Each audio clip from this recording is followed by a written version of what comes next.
세상을 바라보는 발칙한 시선, 발칙한 경제입니다. 오늘도 재밌는 경제 이야기 들려드리겠습니다. 안녕하세요. 상식에 반대말은 욕심이라고 생각하는 한식주의자 권순우 기자입니다. 오늘은 굉장히 특별한 조합으로 한번 모셨습니다. 신용정보원의 신현준 원장님과 신영증권의 김학균 리서치 센터장님 모셨습니다. 안녕하십니까? 네, 안녕하십니까? 네. 먼저 신현준 원장님은 저랑은 이제 금융위원회 관료이실 때 만났었는데 본인의 양력을 잠깐만 좀 소개를 좀 부탁드릴게요. 아유, 제가 제 양력을 갖다 소개한다면 좀 그런데 저는 한 27년간 이제 금융이나 경제 분야에 이제 그런 공무원 역할을 했고요. 예.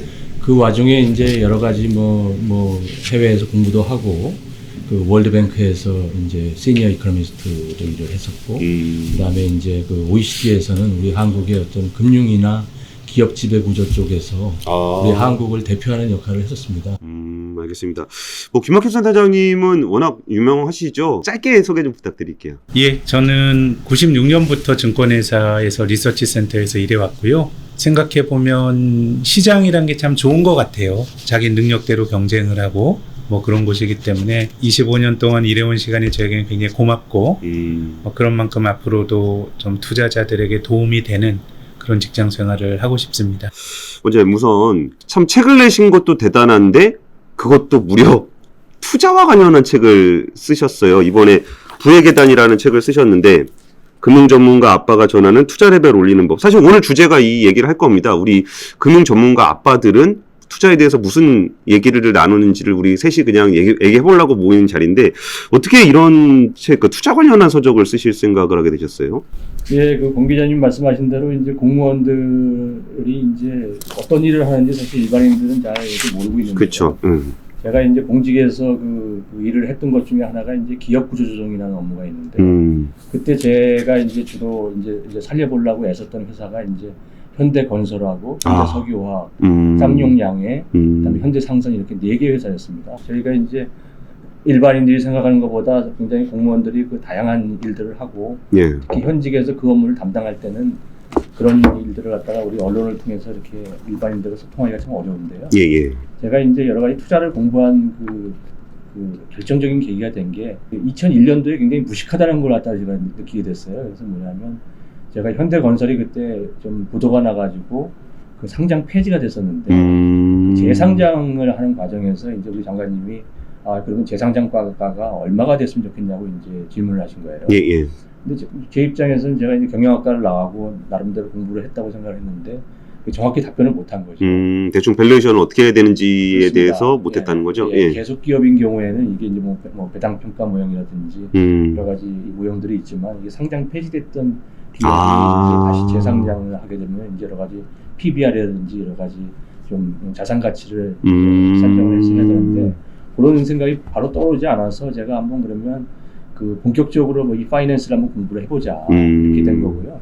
그래서 이제 그 당시에 이렇게 제가 해보니까 한 권짜리 이렇게 뭔가 좀 입문서가 좀 부족하더라고요. 대학교들은 너무 또 추상적이고, 그다음에 이런 현업을 뛰시는 분들은 너무 좀 작은 스코프에서 얘기를 하시니까, 저는 그래서 어떤 어프로치를 썼냐면, 하여튼 미국에서 보면 이제 펀드 매니저나 이런 애널리스트 분들이 가장 많이 준비하는 그 과정이 CFA라고 이제 Chartered Financial Analyst라는 국제 재무 분석사를 제가 2년간 잘 이수를 했고요. 그다음에 이제 제가 보니까 이 투자 시장을 잘 알려면 이제 이 거시 경제 흐름을 잘 알아야 되고, 그다음에 이제 회계학을 좀 알아야 되는데 제가 다행히 이제 거시 경제학 박사 공부를 한 적이 있었고, 그다음에 이제 미국 CPA도 있고 하다 보니까 제가 이제 투자 시장에 대해서는 굉장히 진지하게 이 공부를 했었고, 근데 아까 제가 드린 대로 보험사업단장을 하면서 55조를 이렇게 굴리면서 보니까 제가 그런 이제 어떤 학습을 열심히 한 거랑 또 제가 이 월드뱅크나 이런 OECD 가서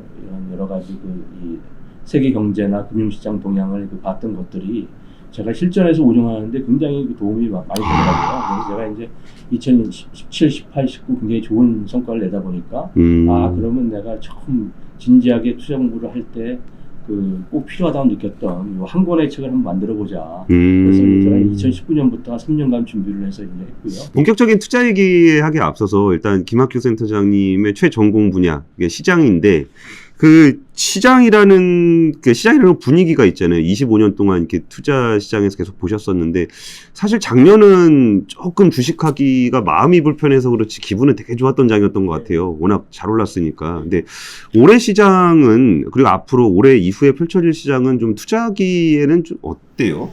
뭐 저는 투자라는 게 싸게 사서 비싸게 팔아야 되는데요. 예. 작년엔 주가가 뭐 이후에 어쨌든 굉장히 쌌기 때문에 예.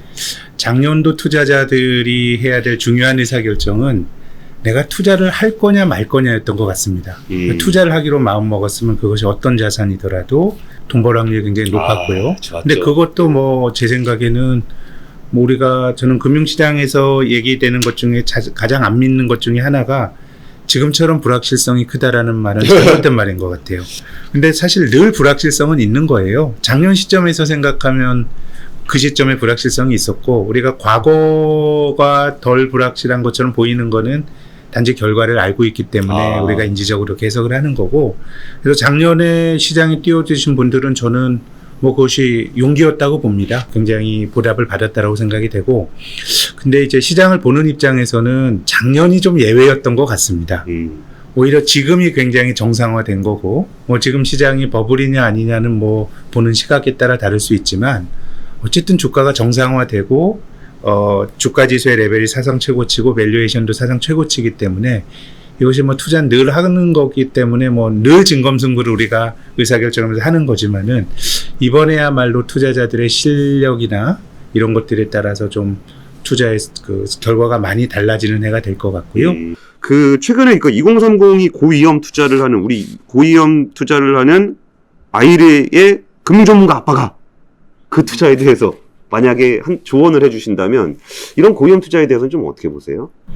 그래요. 하여튼 뭐 근데 지금 말씀하신 대로 작년에 이제 주식이고 이제 금년에 이제 코인 해가지고 굉장히 고위험 투자 쪽으로 많이 와 있는데 현명한 투자자의 투자 원칙은 뭐냐면 잘 아는 것에 감당할 수 있을 만큼 투자를 해야 된다는 것입니다. 근데 잘 안다는 거에 대해서는 제가 책에 자세히 써놨는데 그 잘 안다는 건 뭐냐면 그 투자 자산의 수요와 공급에 대해서 그걸 알아야 되거든요. 예. 수요와 공급에 대해서 알아야 밸류에이션을 할 수가 있고 그래서 얼마의 가격이 돼야 이게 적정한지 그래야 내가 언제 살 수 있고 언제 팔 수 있냐를 알 수 있는데 아직까지 가상자산은 불행하게도 그런 부분에 대해서 그 충분히 우리가 밝혀진 바가 없기 때문에 예. 그 저희 같이 이제 그 투자를 연구하는 사람 입장에서 보면은 이런 가상자산 같은 곳에 너무 뭐 이렇게 빚을 내서 투자를 한다거나 자기가 가진 모든 재산을 갖다가 거기다 투자를 한다거나 이런 것은 굉장히 좀 위험한 일로 보이고요.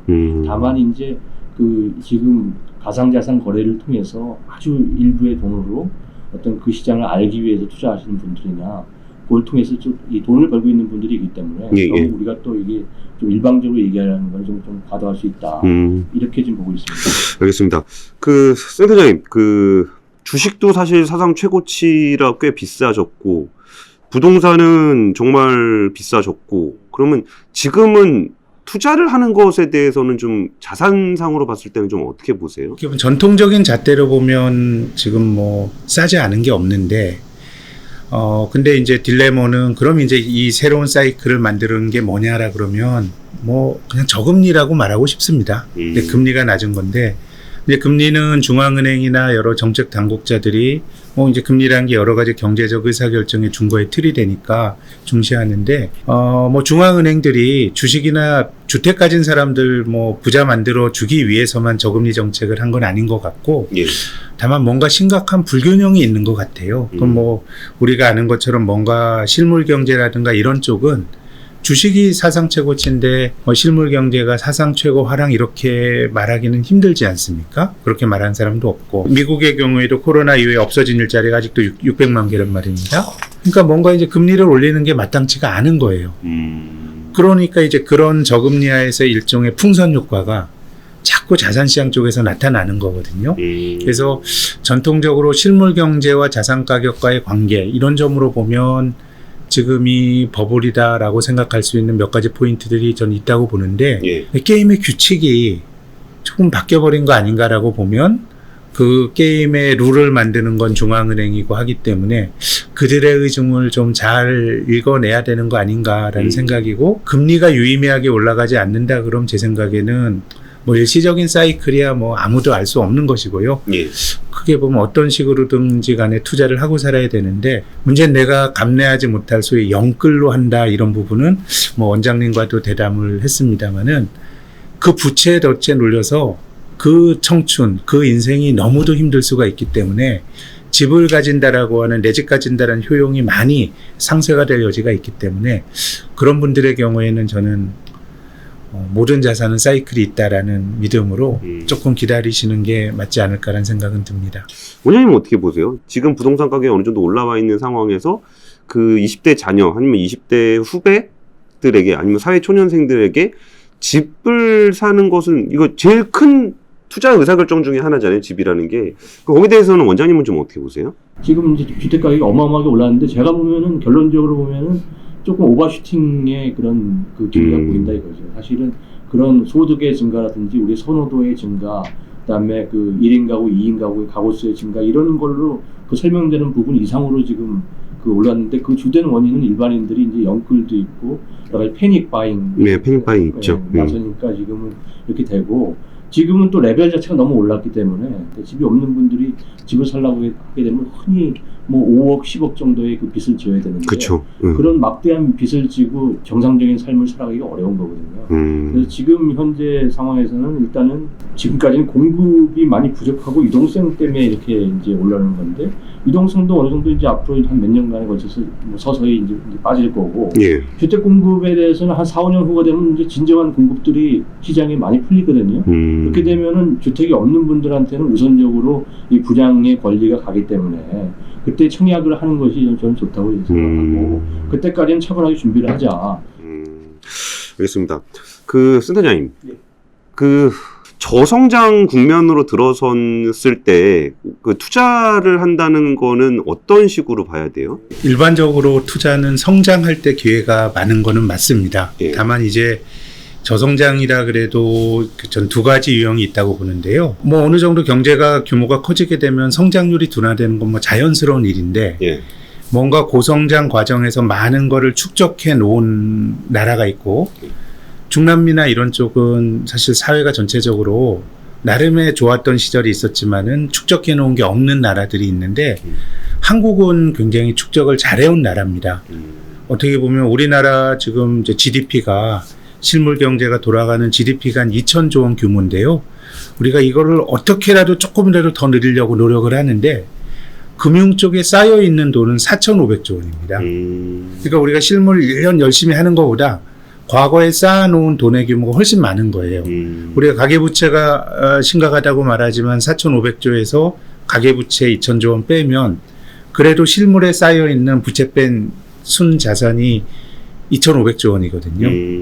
그렇게 보면 우리가 생각해야 될 거는 실물 경제보다 자산 시장이 조금은 더 좋을 수 있다고 생각하셔야 돼요. 왜냐하면 실물 경제는 자산 시장은 그 원장님 말씀하신 것처럼 펀더멘탈을 반영하는 속성이 있고 예. 우리가 그 가상화폐는 펀더멘탈을 측정하기 어려우니까 우리가 지금 가치 투자자의 관점에서 특히 투자하기 힘든데 펀더멘탈이 좋으면 가격이 올라간 측면이 있고 또 하나는 이 자산을 사줄 수 있는 유동성의 양이 중요하거든요. 예. 예전에 축적된 자본이 없을 때는 자산 시장이 뭐 아무리 경제가 좋더라도 자산 가격 못 오를 수가 있는데 저성장이란 게 투자하는데 뭐 썩 좋다 이렇게 말하기는 어렵지만 적어도 자산 시장은 자산이 축적된 성공적으로 축적해 놓은 나라에서는 실물 경제보다는 자산 시장이 더 좋을 수 있어요.